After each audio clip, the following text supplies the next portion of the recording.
I'm going to start reading in verse 3. And the word of the Lord reads, I thank God, whom I serve from my forefathers with pure conscience, that without ceasing I have remembrance of thee in my prayers night and day. All right. Greatly desiring to see thee, being mindful of thy tears, that I may be filled with joy when I call to remembrance the unfeigned faith that is in thee, which dwelt first in thy grandmother Lois and thy mother Eunice. And I am persuaded that in thee also. Wherefore I put thee in remembrance that thou stir up the gift. Thou stir up the gift of God, which is in thee by the putting on of my hand. All right.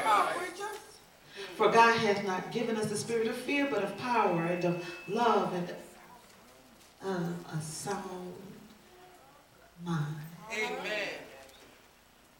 And if you would allow me, all of the ministries in the place, to minister from the thought, it's time to stir my potential. All right. All right. Preach it. It's time to stir my pot. Look, I need you to look at somebody and say, it's time to stir my pot.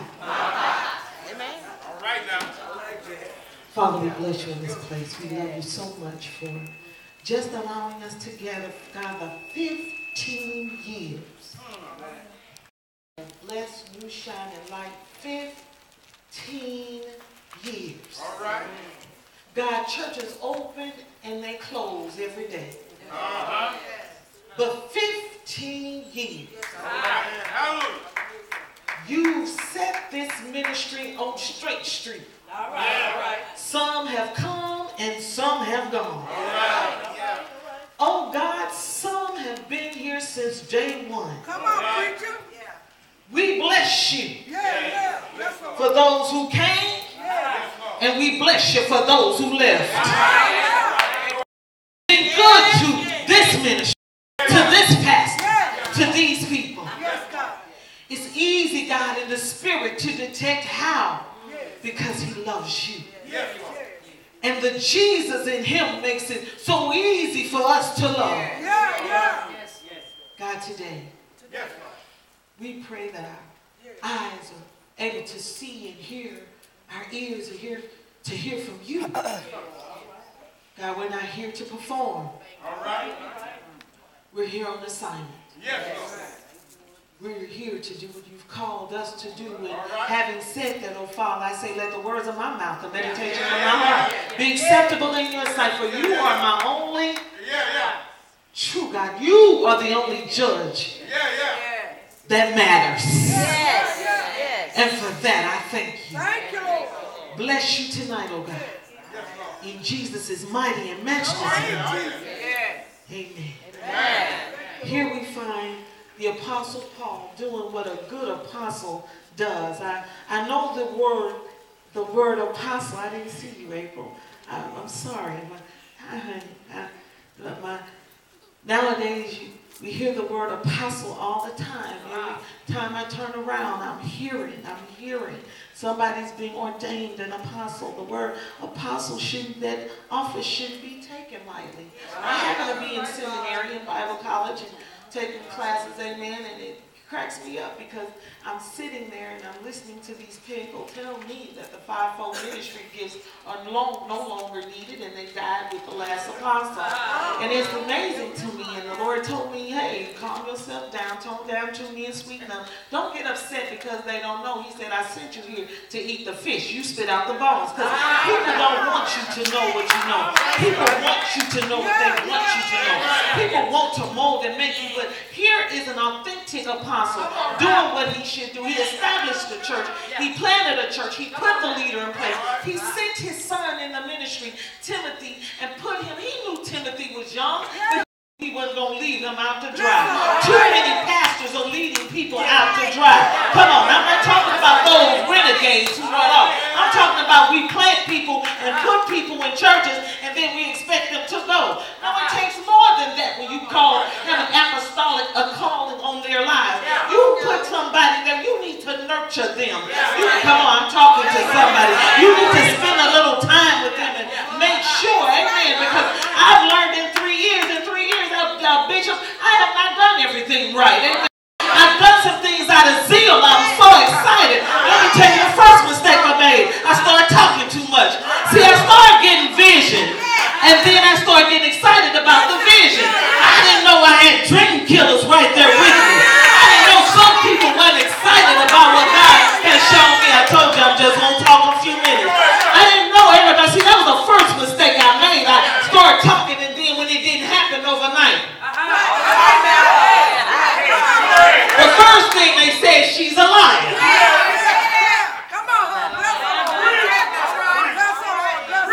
I have learned that I need to wait on God for time and season.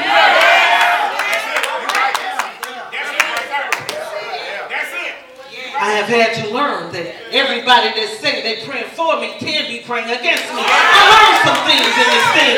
I've only been in it 3 years, and 15 means nothing. You know, it means something to me. It's major. Here Paul is giving us, he says, wait a minute. Now, I love Paul because Paul was in trouble when he wrote this letter.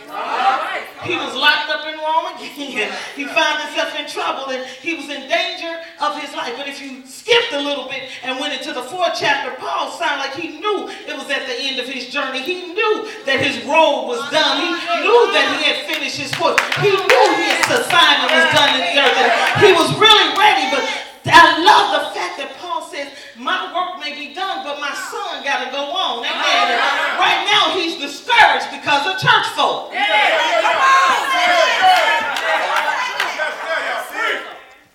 You don't know discouragement unless you deal with church folk. Oh, I'm not talking. They'll take a whole lot off a boss.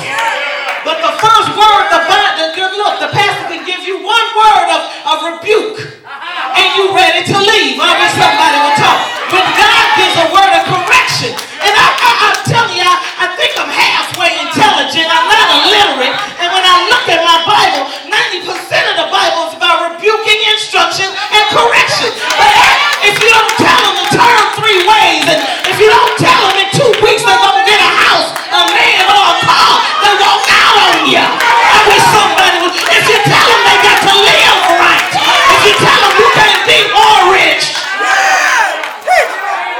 if you can't tell them, before you try and sing all these songs, you need to put him out. Before you lead the praise team and before you direct the choir, you need to start treating your mama better. I want somebody to talk to me. Timothy was discouraged. He was just discouraged. I said, why would Timothy? Because first of all, he was a youngster. And oftentimes the worst thing to do is give a young person to church where old folks say. Oh, I'm not talking about old in age. I'm talking about, my mama made that pew. My mama bought that pew. My mama made them usher uniforms. My mama directed the choir for 44 years. My daddy was over the food pantry. I'm talking about been around a while. It's hard to put people in position when you got those kind of spirits. But here God told Paul to tell Timothy, you got to remember what's in you, boy. I'm excited because I have to remind my son. I have to remind my son, hold on. My son, I have to remind him, you didn't come from junk. You're not going to lay down with dogs. You're not getting no fleas. At a young age, before you were really 20 minutes old, I gave you back to the Lord. I had to tell my son, hold on, I'm the Proverbs 31 mother. I prayed for my son to be a godly man so that he can be the husband of one wife, break the curse in my family. I had to pray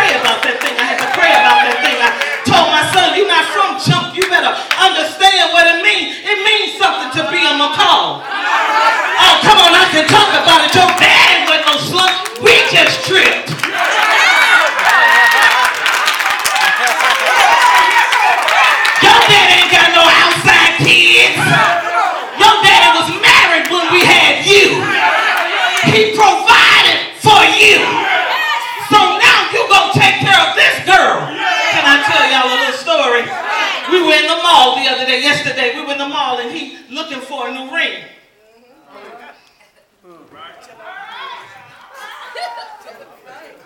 When he proposed to her, he gave her the ring that his father gave him 30 years ago. Amen. She's in the Navy, blah, blah. It's a little story. We're in the mall. He said, Mom, let's look at a new ring, because he's going to get her. She loves this ring anyway, but anyway, she went to the, we in the mall. Mama, what do you think? I said, that one. Then the lady, I said, that's beautiful. Pick that up, pick that up. The lady, then he said, well, you, for $1,300 more, you could double the size, the carat weight to that. I said, look here, son, we've always been bargain shoppers. Talk to me quick. I said, hold on. They was trying, you can finance it and you can do that. I said, hold on, what you won't do, what you will not do. Oh yeah, I went into Mama Roll. I said, what you will not do is get that girl a ring and y'all paying for it after the marriage. She deserves something you've paid for. Hello, somebody. I had to remind him. See, I'm working it in. I had to remind him. Hold on.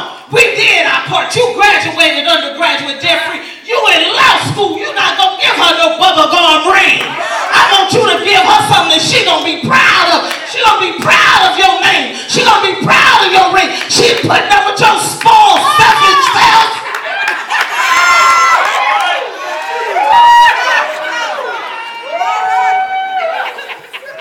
Paul says, Timothy, I want to remind you of something. I want to remind you where you came from. I wish somebody was talking now. I want to remind you that this thing with you has been going on a long time.